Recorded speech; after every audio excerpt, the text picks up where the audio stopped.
अच्छा बच्चों, सबसे पहली बात तो यहां शुरू करते हैं कि देखिए जो आज का लेक्चर है ना उसका मिजाज थोड़ा सा कल वाले से डिफरेंट है। आज जो वैसे टॉपिक जेरे बहस लाना चाह रहा था ना वो ये थे कि tax liability with property income tax liability को कैसे मैनेज करें आप in the system of you can say जो सिस्टम है हमारा उसके अंदर आप किस तरह से उसको मैनेज कर सकते हैं। अच्छा, दूसरी जो चीज इसके अंदर पढ़ना चाह रहे थे वो था लैंड ऑन रेंट। अगर आप एंड कंस्ट्रक्शन कि अगर आप लैंड देते हो किराए पे, मकान नहीं देते तो फिर क्या सूरत हाल बनेगी। फिर मनी बारो करते हो कंस्ट्रक्शन के लिए, जाहिर है बैंक कुछ पैसा दे देते हैं मकान वगैरह बनाने के लिए, और कुछ लोग क्या करते हैं कुछ पैसा अपना डाल लेते हैं, कुछ पैसा बैंक का डाल के ना एक मकान बना लेते हैं कि चलो यार अभी ना कुछ अर्सा हमें किस्तें देनी पड़ेंगी, लेकिन जब तक हम रिटायर हो गए तब तक ये हमारा सोर्स ऑफ इनकम बन जाएगा, चलो मिला जुला के पैसे जो चला लेते हैं। तो वो भी बीच में फिर जब आप किराए पे देते हैं तो वो कॉस्ट में आ जाता है, वो कॉस्ट में आ जाता है। जाहिर है मैंने बैंक से पैसे लेके घर बनाया, अब मैं दे रहा हूँ किराए पे, तो किराया मेरी क्या है कंसिडरेशन है या रेवेन्यू है, लेकिन उसमें से वो जो किस्तें नहीं वो तो निकालनी पड़ेगी ना। तो ये भी एक इशू है, ये उसमें हाउस बिल्डिंग फाइनेंस हो सकता है, इंटरेस्ट पेड एज कॉस्ट हो सकती है, उसके अंदर इंटरेस्ट भी पे करना पड़ेगा, एडमिनिस्ट्रेशन एंड कलेक्शन चार्जेस भी हो सकते हैं। कि जी बात बात ये होता है कि जी आपकी इतनी प्रॉपर्टी होगी कि आपसे मैनेज नहीं होती, आप मुझसे बाहर है, तो आपको एक बंदा अपॉइंट करना पड़ता है कि यार मेरा किराएदार के तो जरा टूटियां चेंज करा के आई, उसे किराया लेके आई, मेरे अकाउंट में जमा कराई, ऐसे काम लेने पड़ते हैं ना, तो उसको भी कॉस्ट आ सकती है। और tax liability month less than 12 month, यानी 12 महीने से कम हो तो टैक्स लायबिलिटी कैसे मैनेज करते हैं। ये कुछ छोटी छोटी बातें, ज्यादा बड़ी नहीं है। अगर आप कहें कि जी बहुत बड़ी बात है तो वो नहीं, लेकिन अगर इस सिलसिले में अगर आप अपना कल वाला लेक्चर देखें ना, तो कल सबसे पहले तो मैंने आपको ये समझाने की कोशिश की थी कि जो घर होता है ना या जो आप प्रॉपर्टी देते हैं किराए पे, उसके अंदर ये होता है कि जी जो आपने प्रॉपर्टी दी है उसके अंदर आप यकबारगी भी किराया ले सकते हैं और वो आप पार्ट्स में भी ले सकते हैं। दूसरी बात ये कि घर जब आप रेंट आउट करते हैं तो ये आप कब्जा भी दे रहे हैं और कब्जा नहीं दे रहे तो कम से कम ऑक्युपाई करने का उसे राइट दे रहे हैं। दोनों सूरतों में ये प्रॉपर्टी रेंट आउट हो चुकी है। जब आपने कॉन्ट्रैक्ट कर लिया, डेट लिख दी, कॉन्ट्रैक्ट हो गया और आपने की हैंड ओवर कर दी, तो अब वो रहे ना रहे किराया उसको देना पड़ेगा। तो एक तो ला ये था जिसके अंदर हमने कहा था कि amount receive or receivable by owner of land or building as consideration. वो अमाउंट जो रिसीव हुई ऑनर को किसके सिलसिले में, लैंड या बिल्डिंग के सिलसिले में, वो कंसिडरेशन फॉर यूज कि इसको इस्तेमाल करो या इसको कब्जे में रखो, occupation of or right to use कि यहां आपने हक दे दिया है, उसको चिक्की पकड़ा दी, भी तुम्हारे पास हक है, कब्जा तुम्हारे पास आ गया, इस्तेमाल करो ना करो, किराया में दे जाएगा। वो कहता है मैंने सिर्फ की रखी हुई है, रखे रखो, फ्रेम करा लो, लेकिन हमें किराया दे जाएगा क्योंकि हमने राइट तुम्हें दे दिया। अब एक आ गया था हमारा फोरफिटेड डिपॉजिट। फोरफिटेड डिपॉजिट्स में ये था कि एक बंदा आके घर देखता है, कहता है जी मैंने खरीदना है, लेकिन खरीद नहीं पाता। अब जो उसने टोकन दिया हुआ है वो जब्त हो गया। अब अगर वो बिक जाता तो मुझे कैपिटल गेन में डालते, मुनाफा है, आपने कमाया एक प्रॉपर्टी में, कैपिटल गेन में, लेकिन अगर वो टोकन आया और फिर उसके बाद बात आगे नहीं चली तो फिर हम उसे किस में नहीं डालेंगे, फिर हम उसे इनकम फ्रॉम कैपिटल गेन में डालेंगे, उसे हम इनकम फ्रॉम प्रॉपर्टी में डालेंगे, क्योंकि प्रॉपर्टी भी तुम्हारे पास ही रही और पैसा भी तुम्हारे पास ही रहा। किराए में भी तो ऐसे ही होता है कि प्रॉपर्टी भी तुम्हारे पास रहती, किराया तुम्हारे पास ही रहता है। अच्छा, फिर हमने एक ऐसी सूरत हाल देखी थी जिसके अंदर हमने कहा था कि अगर एक मकान है और उसके अंदर मशीन लगी हुई है, तो खरीदने वाले ने ये मकान जो है वो मकान के लिए नहीं खरीदा, यकीनन उसकी नीयत जो है वो मशीन की थी, इसलिए ये इनकम फ्रॉम प्रॉपर्टी नहीं, इसको इनकम फ्रॉम अदर सोर्स के हेड में डालेंगे। एक दो रिपीट करेंगे जब हम पढ़ेंगे इनकम फ्रॉम अदर सोर्स का चैप्टर। क्लियर बच्चों? अच्छा, उसके बाद ये बात हुई थी कि अगर आप कहते हैं कि नहीं जी ये तो एक गर्ल्स हॉस्टल है और यहाँ पे सारी सहूलियात मैं खुद प्रोवाइड करूंगा अपने हाथ से, मतलब कपड़े धो के दूंगा, शूज पॉलिश करके दूंगा, उसके बाद नाश्ते बना के दूंगा बड़ी खुशी के साथ, तो हम कहते हैं कि अच्छा भाई बात ये कि ये जो है ये फिर इनकम फ्रॉम प्रॉपर्टी नहीं है, ये तो सपोर्टेड सर्विसेज है, जिसको सहूलियात कह लें, यूटिलिटीज कह लें, किसी दूसरी सर्विस की फराहमी, तो जिसको हम कहते हैं आमतौर पर मकान देते हैं तो अक्सर चौकीदार हमारा होता है। अच्छा, उसके अलावा हम ये कह सकते हैं गैस का बिल हम देंगे, तो अगर उसके बदले में पैसे आ रहे हैं उसमें से आप कुछ बच रहा है तो इनकम फ्रॉम प्रॉपर्टी नहीं है, फिर इनकम फ्रॉम अदर सोर्स में जाएगा। अच्छा, फिर ये भी बात हुई थी कि रेंट दो तरह से देखा जाएगा, एक वो रेंट जो आप चार्ज कर रहे हो, एक वो जो उसकी फेयर मार्केट वैल्यू है। अगर आपने कम चार्ज किया तो हम क्या लेंगे, फेयर मार्केट रेंट लेंगे, और अगर आपने ज्यादा चार्ज किया फिर हम ये नहीं लेंगे, फिर हम एक्चुअल रेंट देंगे। Whatever is higher, market value से कम देंगे तो आपका नुकसान है, हमारा नहीं, हमने फेयर मार्केट वैल्यू ले ली। और अगर ज्यादा है तो फिर हम क्या करेंगे, ज्यादा लेंगे, जहानत का फायदा लेंगे, बेवकूफी का नुकसान नहीं उठाएंगे। अच्छा, अब ये आपको याद है कि कल बात हुई थी बड़ी तफसील से, कि हुआ ये था कि बहुत सारे लोगों ने एक रूटीन पकड़ ली थी कि जी मैं 1 लाख रेंट लेता हूँ लेकिन मेरी रिपेयर कास्ट 90,000 आ जाती है, तो बचे 10,000। उन्होंने एक तरीका अडॉप्ट कर लिया कि जितना तुम्हारा रेंटल रेवेन्यू है ना, उसमें से कंसिडरेशन में से 1/5 तुम्हें रिपेयर अलाउड है। अच्छा, ये नहीं कि अगर रिपेयर नहीं कराया तो नहीं अलाउड, वो कहते नहीं 1/5 तुम ले लिया करो, तो अगर हो सकता है 2 साल बाद रिपेयर कराओ, 3 साल बाद कराओ, तो 1/5 बस तुमने काटना है, ये रूल बना दिया, काट के ही आपने अपनी इनकम में डालना। उसके बाद क्या है बच्चों, एनी प्रीमियम पेड या कोई इंश्योरेंस वगैरह कराइए, तो ज़ाहिर इंश्योरेंस अच्छी चीज है, बिल्डिंग की सेफ्टी हो जाएगी, आपका किराया बच जाएगा, उनका टैक्स बच जाएगा, तो वो कहते हैं इंश्योरेंस की कॉस्ट भी तुम माइनस कर सकते हो, ये डैमेज के अगेंस्ट वेरीफाई। उसके बाद आपने कहा कि अगर आपका मकान किसी बड़ी अच्छी लोकेशन पे आ जाता है, कमर्शियलाइज हो जाता है, और वहां पे कोई बहुत बड़ी आपकी जो है वो शाहराह गुजर रही है, तो वहां पे कोई आके आपसे कहता है, या कोई सोसाइटी आ जाती है, या एनडीए आ जाता है, या पीएचए आ जाता है, वो कहते हैं जी हम आपसे स्पेशल टैक्स लेंगे, हम आपसे स्पेशल टैक्स लेंगे, जिसको आप पीएचए टैक्स कह सकते हो, जिसको आप लोकेशन टैक्स कह सकते हो, या जिसको आप जो है वो कह सकते हैं क्या पर्टिकुलरली एलडीए टैक्स या डीएचए टैक्स या जो भी है, तो ये सारे टैक्स भी माइनस करने की इजाजत है, चूंकि कॉस्ट का हिस्सा बने। अच्छा, अब इसके अंदर एक चीज आ जाती है, जैसे कि आपने देखा होगा कि कल हम शायद बात कर रहे थे एक क्वेश्चन पे, और वो हमने किया था, लेकिन यहाँ पे थोड़ा सा ना, ये देखिए question, mister Nadeem rented out 5 मंडला हाउस टू मिस्टर नमान, ये तो नहीं किया था कल। ये जरा थोड़ा सा सवाल हमने इसलिए बनाया कि जितनी बातें पहले की जरा उनको एक दफा ब्रशअप कर लिया जाए with the help of a numerical. अच्छा, ये न्यूमेरिकल बहुत मिलता जुलता उन न्यूमेरिकल से जो पेपर में आते हैं, यानी पेपर में जब ये आते हैं तो इनके पार्ट जरा ज्यादा होते हैं, और जब हम न्यूमेरिकल क्लास में कर रहे होते हैं तो उसका कोई ए बी सी पार्ट अलग करके उसके लवाजमात पूरे करके स्टेटमेंट लगा देते हैं, इस तरह हम इसको बनाते। लेकिन कोशिश ये होती है कि जो एग्जामिनर की लैंग्वेज है ना वो ना चेंज करे। अच्छा, तो mister Numan has rented out 5 मंडला हाउस, 5 मंडले का घर रेंट आउट कर दिया, किसको, मिस्टर नुमान को। कब किया जी, 1 अगस्त को, against a monthly rent of 35,000 and charging 5,000 as rendering cleaning and security. तो उसको एक दे दिया होगा स्वीपर, और साथ एक चौकीदार दे दिया होगा, और कहा होगा चौकीदार और इसके पैसे हम देंगे, स्टेटमेंट में ही लिखा हुआ।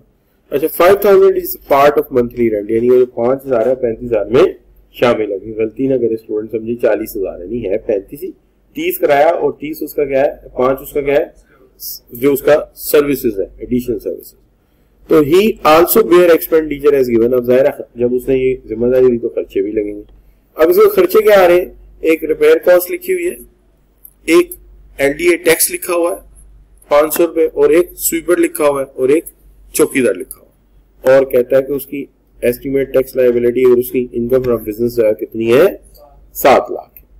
तो अगर उसकी 7 लाख बिजनेस की उसकी आमदनी है, तो हम जब इसको सॉल्व करेंगे तो हम इसको यूं लिख सकेंगे कि यहां पे लिख देंगे टैक्स ईयर जो भी दिया हुआ है आप देख लीजिए, उसके बाद हम लिख देंगे यहाँ पे क्या जी कि उसकी आमदनी कितनी है। तो उसकी आमदनी आपने कहा जी कि इनकम फ्रॉम सैलरी नहीं दी हुई, इनकम फ्रॉम बिजनेस वो दी हुई है, कितनी दी हुई है, 7 लाख रुपए उनकी इनकम फ्रॉम बिजनेस है। इससे जाहिर होगा सैलरीड पर्सन नहीं है, सीधी सीधी बात है, कौन है, बिजनेस पर्सन है। अच्छा, सैलरी ना देने का मतलब ये है कि बच्चा कहीं सोच में ना पड़ जाए कि पहले वो 75% वाला काम करो, वरना 75% वाला काम करेगा तो फिर वो उस चक्कर में पड़ेगा कि अच्छा भाई ये सैलरीड पर्सन है, इसलिए उसने सैलरी दी ही नहीं, सीधी बात। क्योंकि तुम्हारा टेबल ही एक लगेगा, कौन से वाला? बिजनेस वाला। अच्छा, उसके बाद अगर देखा जाए तो हमें इसके अंदर तीन चीजें और मिलती हैं जो उसकी इनकम में शामिल हो रही है।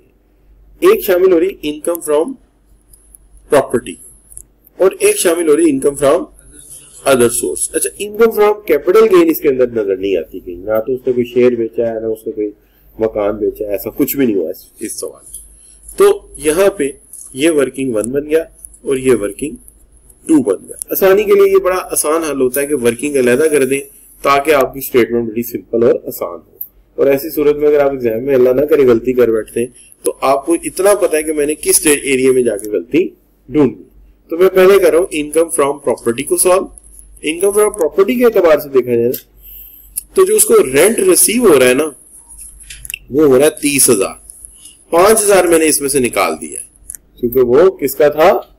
शाबाश, अदर सोर्स का था। अच्छा, अगर ये आप कह लें कि जो है 30,000 है तो उसने घर कब दिया है? तो उसने घर दिया 1 अगस्त को, जुलाई को नहीं दिया, तो टैक्स ईयर जाके जून में खत्म हो जाएगा, तो ये 1 महीना कम बनता है। जुलाई में तो रेंट पे नहीं ना हुआ था, तो 1 महीना कम बनता, तो ये रेंट बनेगा 11 महीने का। ठीक होगी बात? रेंट बनेगा 11 महीने का, तो ये बनेगा 3,30,000 सिंपल। ठीक है, आप जानते हैं इसमें से हर सूरत हमें रिपेयर निकालना है, और याद रहे रिपेयर वो नहीं निकालना जो उसने दिया है, रिपेयर वो निकालना है जो हमें लॉ ने कहा। उसका ज्यादा भी लगा हो तो हमें उसमें कोई इतराज नहीं है, तो वो 1/5 है, तो 30,30,000 का 1/5 जो है वो उसका क्या बन गया? रिपेयर। और वो जो रिपेयर बनता है वो बनता है कितना बच्चे? 66,000 रुपया उसका रिपेयर का, ये हमें माइनस करना पड़ेगा। ठीक होगी बात? अच्छा, स्टेटमेंट मैंने भी मोबाइल पे खोली होती है, आप भी साथ खोल लिया करें ताकि आपको दिक्कत ना हो, मैंने भेजी तो होती। अच्छा बच्चों, अब उसके साथ आप ये कह सकते हैं कि ये हो गया उसका रिपेयर का मामला। ठीक है जी। अच्छा, लेकिन इसके अंदर एक टैक्स भी है, और वो टैक्स है एलडीए टैक्स। याद होगा कल गलती से टैक्स हमने मल्टीप्लाई नहीं किया था, आज हमने जरूर देख लेना है कि टैक्स कौन सा है, पर मंथ दिया। ठीक है, तो आपने टैक्स को यूं लिखना है एलडीए टैक्स। सो एलडीए टैक्स, तो ये है कितना कितना कितना कितना 700। कितने महीने देना पड़ेगा? जाहिर है वैसे भी दिया होगा जब खाली पड़ा था, लेकिन जब अब हिसाब हो रहा है आमदनी का, तो आमदनी का हिसाब होगा तो जितने दिन ऑक्यूपाई रहा है वो आमदनी में से कटेंगे ना, तो ये बन गया कितना? 7700 बन जाएगा। बिल्कुल सही, ये भी निकल गया। अब ये जो है ना इनका नेट गेन आ गया इनकम फ्रॉम प्रॉपर्टीज, जो कितना बन जाएगा?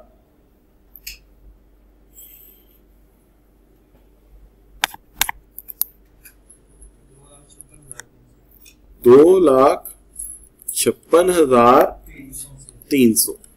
तो ये बच्चों 2,56,300 इनका यहां से आ गया, 2,56,000 और 300 मजीद ये आ गया इनकी आमदनी। कहां से आ गई इनकी आमदनी? Income from properties. अब इनकम फ्रॉम अदर सोर्स को भी देख लीजिए। इनकम फ्रॉम अदर सोर्स में अगर आप देखें ना तो एक्चुअली इन्होंने जो चार्जेस लिए हैं ना उनसे सर्विसेज के, वो लिए हैं 5,000, और इतना मुझे पता है कि इन्होंने वो भी लिए 11,000, तो 55,000 रुपए इनको ये बच के आ गया। 55,000 रुपए इनको ये बच के आ गया। अच्छा, अब जो 55,000 आ गया है इसके लिए 2 कॉस्ट बेयर करनी पड़ेंगी इनको। एक स्वीपर को 1,000 रुपए महीना देना पड़ेगा और एक इनको चौकीदार को देना पड़ेगा। सब महीने का 2,000 सीधा सीधा बच जाएगा। तो चलिए अच्छी बात है, हमें क्या एतराज। तो स्वीपर को दिया आपने 1,000, अच्छी, और चौकीदार को दिया आपने 2,000। 11 महीने ये दिया और 11 महीने आपने ये दिया, तो ये बन गया बच्चों आपका 11,000 ये बन गया ना, ठीक है, और 22,000 आपका ये बन गया। अब ये दोनों इसमें से निकाल देते हैं और पीछे 22,000 ही रह जाएगा। तो 22,000 रुपया जो है ना जी, ये आ गई इनकी इनकम फ्रॉम अदर सोर्स। अब इसका टोटल कर लेते हैं हम, क्या हाल है जी। तो ये आ गई इनकी टैक्सेबल इनकम, और ये बन गई बच्चों कितनी, 9 लाख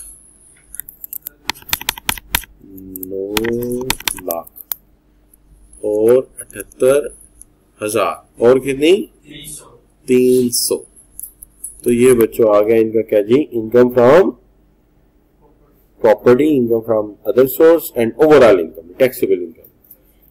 अब हम इसको ये कर लेते हैं कि इसको हम लगा देते हैं टैक्स, तो यहां लिख देते हैं कि टैक्स लायबिलिटी। अब ये टैक्स लायबिलिटी वैसे तो मुझे पता है आप निकाल लेंगे, लेकिन यहां निकालने का मकसद ये है कि स्टूडेंट को ये क्लियर हो जाए कि इसको मैं किसी और सोर्स में नहीं लेके गया, मैं इसको एनटीआर यानी नॉर्मल टैक्स रिजीम में मैंने इसे सॉल्व किया। तो नॉर्मल टैक्स रिजीम के अंदर जब आप सॉल्व करेंगे तो 9,58,000 की जो आमदनी है आपकी वो आएगी तीसरी बार में।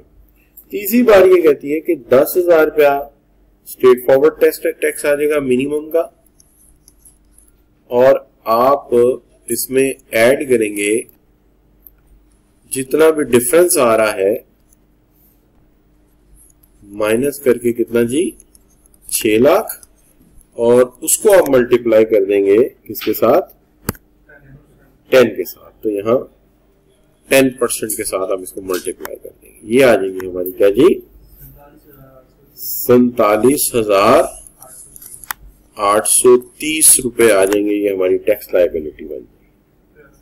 ठीक हो गया बच्चों, तो कोई इश्यू नहीं, टैकल जी नो प्रॉब्लम। अच्छा चलिए, तो ये बच्चों एक चीज तो हमारी क्या हो गई, डन हो गई, ठीक है। अच्छा अब जब हम आ जाते हैं इनकम फ्रॉम प्रॉपर्टी के इस इशू के अंदर, तो एक बात जो है वो ये है कि हम अक्सर जो है ना ग्राउंड को भी किराए पे दे देते हैं, ग्राउंड को भी किराए पे दे देते हैं, लेकिन पहले आप इसको नोट डाउन कर लें, ठीक हो गई जी बात। अब बच्चों एक सूरत हाल को समझाने के लिए ऐसे एक मिसाल ले लेते हैं। ये जो प्लाट था ना, ये था हमारे एक फास्ट बॉलर है शाहीन अफरीदी, ये उन साहब का प्लाट था। लेकिन यह है कि जिन दिनों वो विकेटें लेते हैं उन दिनों तो उन्हें पैसे मिलते रहते हैं, लेकिन जब वो विकेटें नहीं लेते तो मैन ऑफ द अवार्ड भी नहीं मिलता, तो इतने ही पैसे मिलते हैं जिससे उनके घर के खर्चे चलते। तो उन्होंने जब ये प्लाट लिया तब तो उन्होंने काफी मैन ऑफ द मैच लिए थे, प्लाट ले लिया, प्लाट बड़ा अच्छा था, ठीक है, प्लाट बड़ा अच्छा था, वो पड़ा हुआ था कहीं, लेकिन उस पर नजर थी मलिक रियाज की, मलिक रियाज की नजर थी। तो मलिक रियाज ने देखा कि ये तो बड़ा अच्छा प्लाट है, इसमें 2 दुकानें बन सकती बड़ी अच्छी, और एक घर भी बन सकता है। तो उसने शाहीन अफरीदी को आगे पट्टी पढ़ाई कि ऐसा कर ले, प्लाट तेरा और मकान मेरा, प्लाट तेरा और मकान मेरा। तो उसने कहा ठीक है चलो हम पार्टनर हो गए ना, मेरे मकान उसका हो गया और जमीन मेरी हो गई। लेकिन उसने कहा वो सीधी बात है, मकान ऊपर मेरा पड़ा हुआ है, उसको तूने आके उठा के पीछे नहीं करना, एक दफा रख दिया तो वहीं पड़ा रहता, ठीक है, इसके बदले में मैं तुझे दे दूंगा क्या, किराया, क्या दे दूंगा, किराया। तो इस तरह हो सकता है कि कल को आप भी कोई मकान, आप कोई प्लॉट खरीदे जिस पर आप जमीन कुछ बना ना सके, तो कोई बंदा आके कहता है चलो यार ऐसा कर लेते हैं, कुछ चीजें मेरे से ले लो, कुछ चीजें तुम मुझसे ले लो और काम चला लो, हो सकता है ना, क्या हाल है, इज इट सो और नॉट। तो ऐसे भी हो सकता है कि आप सिर्फ और सिर्फ क्या करें, ग्राउंड रेंट पेड, तो ठीक है जी। तो अब ग्राउंड रेंट पेडेबल, तो मसला क्या है, आप इसको क्यों लिख रहे हैं, तो वो कहता है ये भी टैक्सेबल होगा, इस पर भी क्या लगेगा, मकसद ये है कि टैक्स लगेगा, सीधी बात है, हम पढ़ इसलिए नहीं, ये टैक्सेबल, ठीक हो गई जी बात। अच्छा उसके बाद ये है कि अगर आप कोई, आगे चलते हैं point E, any profit paid or any money borrowed to acquire, construct or renovate the extent to reconstruct, अगर आपको कोई घर बनाने के लिए कर्जा लेना पड़ गया, कर्जा लेना पड़ गया, ठीक है ना जी, तो वो भी क्या होगा, उसका भी तुम्हें जो है वो कर्जा या सॉरी उसका जो एक्सपेंडिचर है, उसकी कॉस्ट है माइनस करने की इजाजत है। अब उसी मिसाल को ले ले, प्लाट है शाहीन अफरीदी का, बिल्डिंग बनाने आया मलिक रियाज, मलिक रियाज के बाद पैसे कम पड़ गए, वो चला गया रियाज कुंडी के पास। रियाज कुंडी को जान, बहुत अमीर आदमी, बदमाश आदमी, तो ये रियाज कुंडी, तो रियाज कुंडी को मलिक रियाज को पैसे दे दी, तो चाहे यार मकान बना दे। अब मसला ये कि वो क्या लेगा, ब्याज वसूल करेगा, कॉस्ट वसूल करेगा। तो कहते हैं कोई भी आपने जो है वो पैसा बोरो किया है, पैसा बोरो किया है किसके लिए, मकान बनाने के लिए, रेनोवेट करने के लिए, ठीक है, रिकंस्ट्रक्ट करने के लिए, तो उसकी जो कॉस्ट है वो माइनस करने की आपको इजाजत है। तो अब क्या समझ आया, अगर किराए पे दिया प्लाट टैक्स देना पड़ेगा, और अगर उसके ऊपर मकान बनाने वाला कोई और है और मकान प्लॉट किसी और का है तो आप प्लॉट का रेंट लें, उस पर टैक्स दें। और अगर मकान बनाने के लिए आपने कोई पैसे मांगे किसी से लिए, तो जो उसके ऊपर कॉस्ट आएगी वो डिडक्टेबल। अब जो कर्जा आप लेते हैं ना, कर्जा लेने के कई तरीके हैं। एक तो आपने प्राइवेट बंदे से ले लिया ना, तो ई में क्या प्राइवेट बंदा जिसका नाम क्या था, रियाज कुंडी, लेकिन ये बंदा कौन सा है, हाउस बिल्डिंग फाइनेंस कॉर्पोरेशन, यानी एक प्रॉपर बैंक है, यानी एक प्रॉपर बैंक है। ठीक है जी, तो लिख लीजिए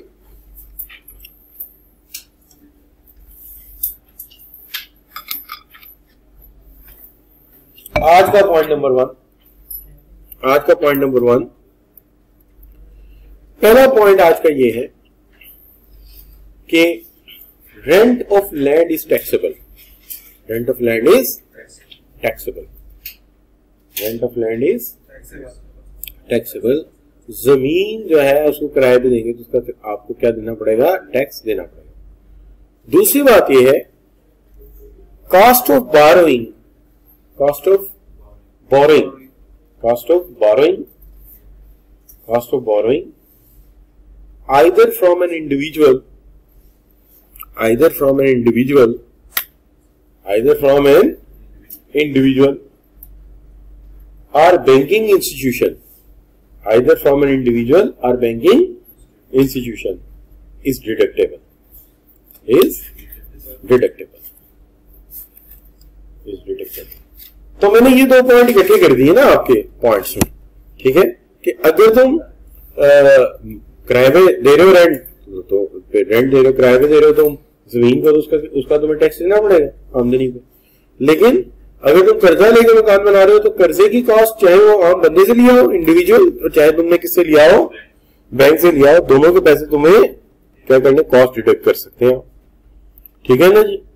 अच्छा, अब ये भी बात है कि ऐसी प्रॉपर्टी जिस पर आपने कर्जा लिया हो, क्या लिया हो, कर्जा लिया हो, मोर्टगेज हो, ठीक है, तो इसके बदले में भी जो आपको इंटरेस्ट मिलेगा या आप जो कमाएंगे वो क्या होगा, you have to pay back. यानी क्या है, where a property is mortgage और other capital charges against which loan is approved and then profit or interest paid in the return as a cost. तो उसके ऊपर जो आप प्रॉफिट दोगे, उसके ऊपर जो इंटरेस्ट तुम पे करोगे वो कॉस्ट काउंट होगी। क्या काउंट होगी, कॉस्ट काउंट होगी। तो ये फॉलो अप पॉइंट ही है पिछले पॉइंट, इसे नशीन करने के लिए कि तुम अगर कर्जा लोगे तो यहाँ सूद की बजाय प्रॉफिट का वर्ड यूज हो रहा है ना, चूंकि आपकी इस्लामिक इकोनॉमी, तो उन्होंने क्या कहा, तुम कर्जा लोगे और उससे कुछ काम करोगे तो उस कर्जे का जो तुम इंटरेस्ट पे करोगे ना, उसको हम क्या कहेंगे, वो क्या शाबाश, वो कॉस्ट है। अच्छा, उसके अंदर दो चीजें उसने कहा कि देन द प्रॉफिट, प्रॉफिट का मतलब वो सूद, और इंटरेस्ट वो किसका हिस्सा बनेगा, कॉस्ट का हिस्सा, सर्विस चार्जेस। अच्छा बच्चों, अब बात आ गई क्या जी, अब बात आ गई ये कि बात का ऐसा होता है किराएदार बड़ा चिचड़ी किस्म का आ जाता है, वो किराया टाइम पे नहीं देता। ऐसी सूरत में आपको इस तरह के एक मैनेजर की जरूरत पड़ती है जो इंतहाई चबरूस किस्म का, वो क्या करे कि पहले जाके तो अपना पेट जाके हमारे दरवाजे के साथ तोड़े ताकि किराएदार डिस्टर्ब हो, उसके बाद जब आया तो उसके मुंह पे धुआं फेंक सिगरेट ताकि उसे ना गवार गुजरे, और उसे हाँ जी किराया कदों देना, किराया कदों देना। तो उसका मतलब ये कि ना गवार गुजरेगा तो भी यार 5 से पहले भेज दिया करो ना, वो मोटू आ जाएगा। नहीं बच्चों। अच्छा, तो इस मकसद के लिए भी जाहिर है अब ये मोटू मुफ्ती नहीं पैसे ला के देंगे। वो देखो सिगार पीता है, सिगार सस्ता आता है। अब आप देखें ना शेख रशीद कितने में पड़ता है कौम को, कारोबार तो है कोई नहीं उसका, और एक अरसे से सियासत से चिपका हुआ है ना, ईमानदार आदमी है ऐसे। खर्चा तो कौम को उठाना पड़ता है ना इन सब तमाशों का। अच्छा बच्चों, तो ये क्या है, सिगार पी रहा है तो इसका खर्चा भी देना पड़ेगा, लेकिन इसका खर्चा बस का नहीं, खर्चा बहुत ज्यादा मांग लेते हैं किराया इकट्ठा करने में। तो इसके लिए ना जो FBRS ने रूल बनाया उसने कहा any expenditure paid or payable wholly and exclusively for deriving rent including administration and collection charges up to lower of. ठीक है, अप टू लोअर ऑफ। जब लेना था तो हायर ऑफ, और जब डिडक्ट करवाना है तो लोअर ऑफ। समझ आ रही बात की? जब लेना है तो हायर ऑफ, और जब डिडक्ट करवाना है तो लोअर ऑफ। तो तुम क्या करोगे कि हो सकता है इसके साथ तुमने एक्सक्लूसिवली कुछ और भी दे रहे हो, मोटरसाइकिल का पेट्रोल भी दे रहे हो सकता है होली या एक्सक्लूसिवली कुछ उसका कुछ आपका, कुछ हो सकता है ऐसा अरेंजमेंट।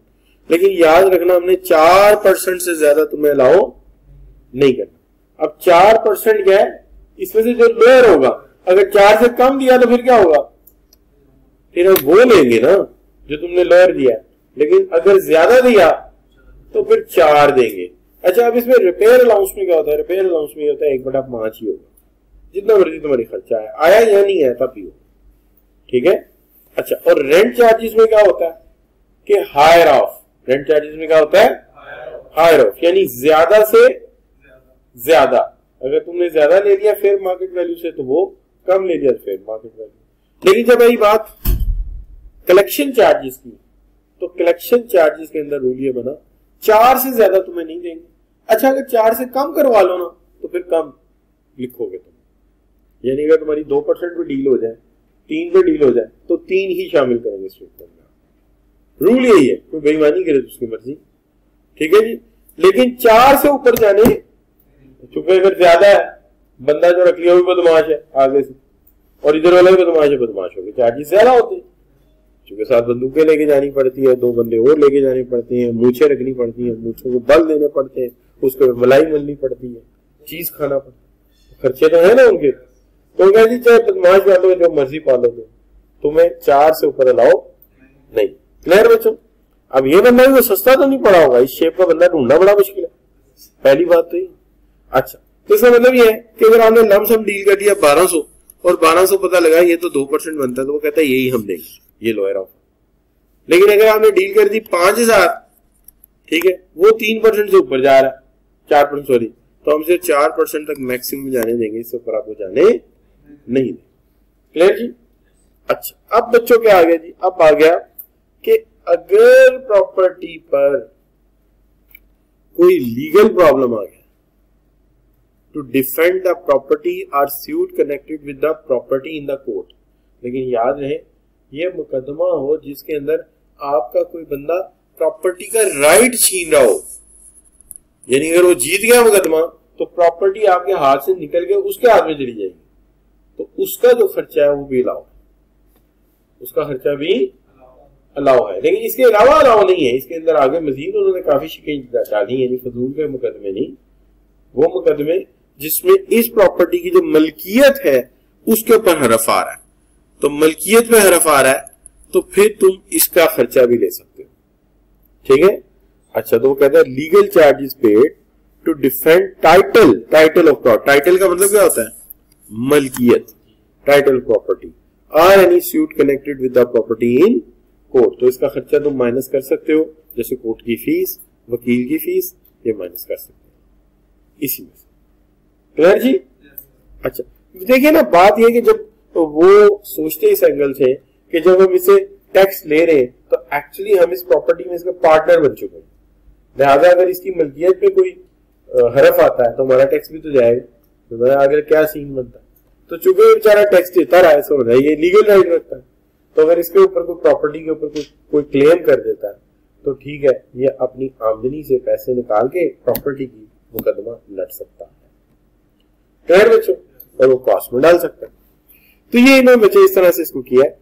अब देखिए यहां पे सूरत हाल ये है कि हमारे पास एक सवाल है, miss Sameen rented out his house to miss Bisma against the monthly rent of ₹55,000। Sorry, she is charging 5,000 as rendering utility and security services, and this 5,000 include in the rental amount of 55,000, and she also bear following expenditures, जैसे repair of the house है, PHA tax है, administration collection है, utility bills हैं, चौकीदार का खर्चा है, और estimated tax liability for if his income from business 9 lakh and salary is of 6 lakh.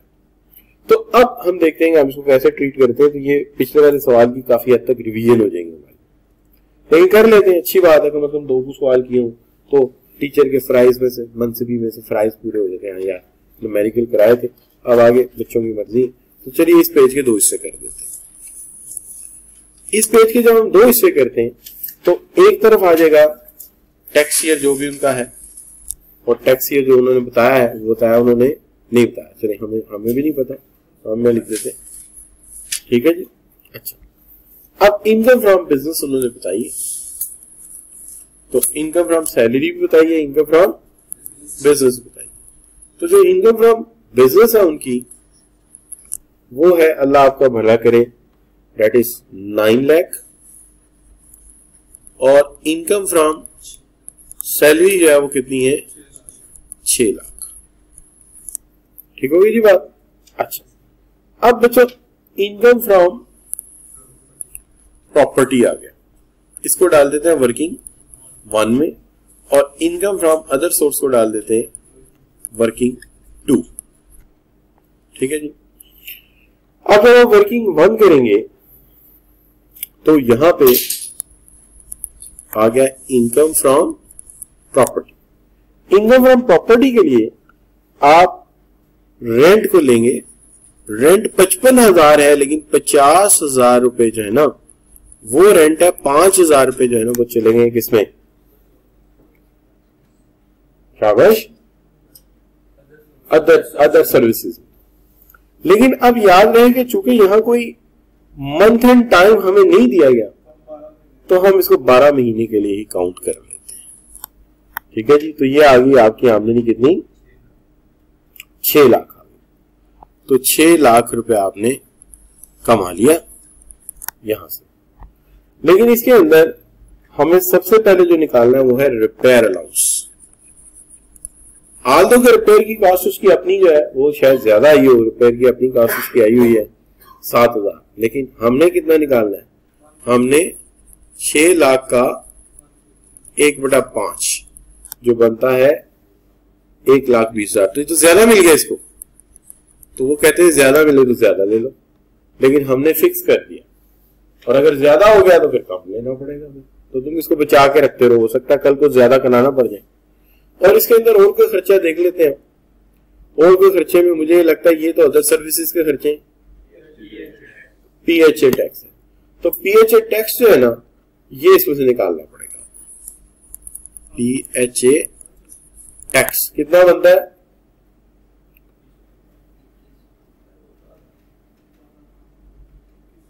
$2,100 per month. तो 2,100 पर मंथ हुआ बच्चों, है ना जी। 25,000 तो ये बन गया 25,200। अब बच्चों इसके अंदर आ गया एडमिनिस्ट्रेशन चार्जेस भी दिए हुए।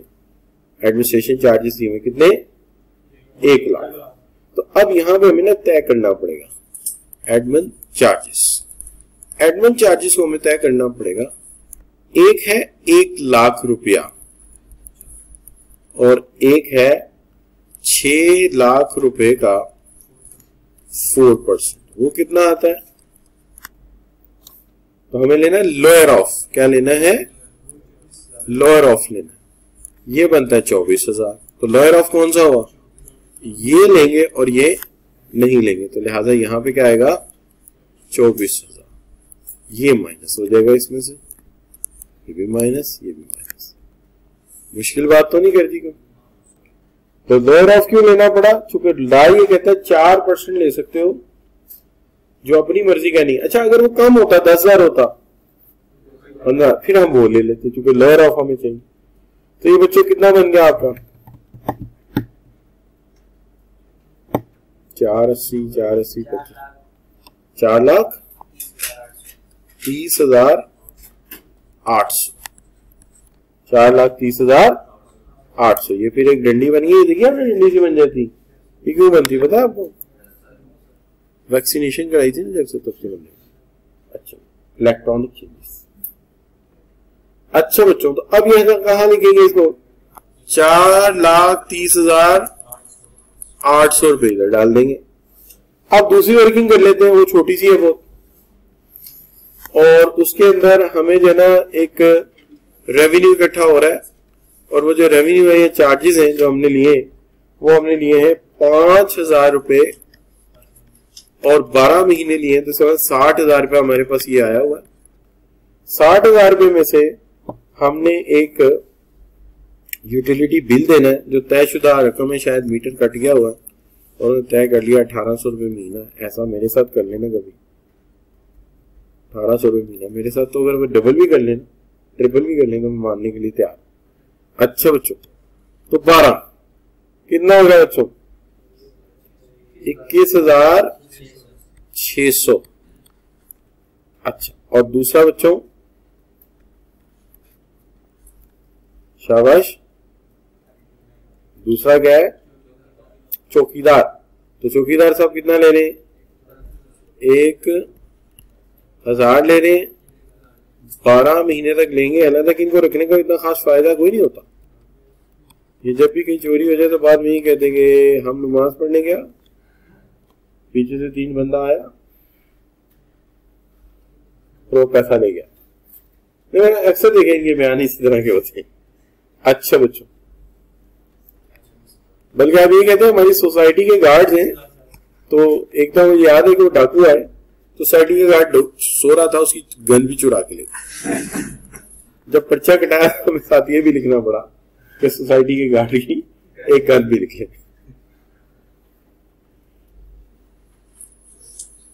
अच्छा बच्चों कितना आ गया? 19 लाख हो गया। 19,57,200। पक्की बात है जी? चलो 19,57,200, जिसमें ये भी शामिल कर दिया हमने, ये भी शामिल कर दिया हमने, और पहले जो 2 अमाउंट थी वो भी शामिल कर दिया। अब बच्चों बात ये आ गई, वैसे एक बंदा टोटल चेक कर लिया, टैक्स लायबिलिटी सही है। अच्छा टैक्स लायबिलिटी में जाते हैं जी। ये जाहिर है इसकी सैलरी तो है, वो थोड़ी सी हमें वो करने की जरूरत नहीं है 75%, क्योंकि 9 लाख रुपया तो बिजनेस का है और सैलरी 6 लाख है, उसका 75 वही कर ले तो खत्म हो जाने बात। तो इस लिहाज से देखा जाए तो आमदनी कितनी है? 19 लाख। 19 लाख कहाँ आएगी बच्चों? 4th क्लास में आएगी, उसमें 70,015। तो ये बच्चों यहां लगे 70,000 मिनिमम इसका आ गया ना, क्या ख्याल है? और जमा कर देते हैं इसके अंदर the difference of 19,57,200 minus 12 lakh है ना, 12 लाख मल्टीप्लाई बाय 15%। फिर देखो बदतमीजियां हो रही। चलो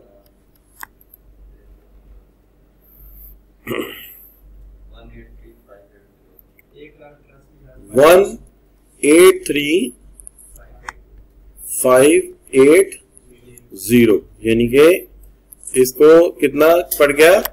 1,83,580। कोई ज्यादा नहीं, 19 लाख बंदा कमाता हो, 1 लाख बड़ा खर्चा नहीं है मेरे ख्याल। क्या हाल है बच्चों? नहीं? अच्छा अब बच्चों ये तो डन हो गया आपका। अब देखिए ये एक सवाल हो रहा है, ये एक सवाल हो रहा है। Mister Sohail is a resident of individual on Clifton area Karachi में उन्होंने रेंट आउट किया एक बिल्डिंग मिस्टर बाकिर को 12,000 रुपए में।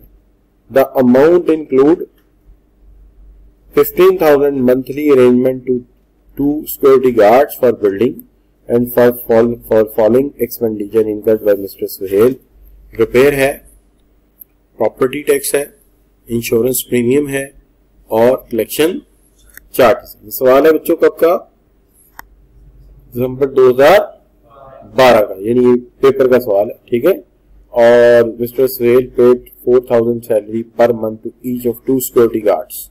ये नीचे ज्यादा लिखा हुआ, ये देखिएगा जी। हाँ जी, ये भी चूंकि साल नहीं बताया ना उन्होंने हमें, टैक्स 2022 नहीं, उन्होंने ये बताया रेंट आउट कब किया, पर मंथ। ये साल का, ये साल स्टैंडर्ड दिया, ये साल का हो जाएगा जी। कोई मुश्किल जी इसके अंदर? तो ये आपको फिर दे दिया जाएगा होमवर्क, ठीक है जी। तो डन हो गया जी आज का लेक्चर। तो आपको समझ आएगी इनकम फ्रॉम प्रॉपर्टी। अच्छा, अब इसमें एक चीज आपने देखी होगी, इनकम फ्रॉम प्रॉपर्टी उसी टेबल से हल हो रही है ना,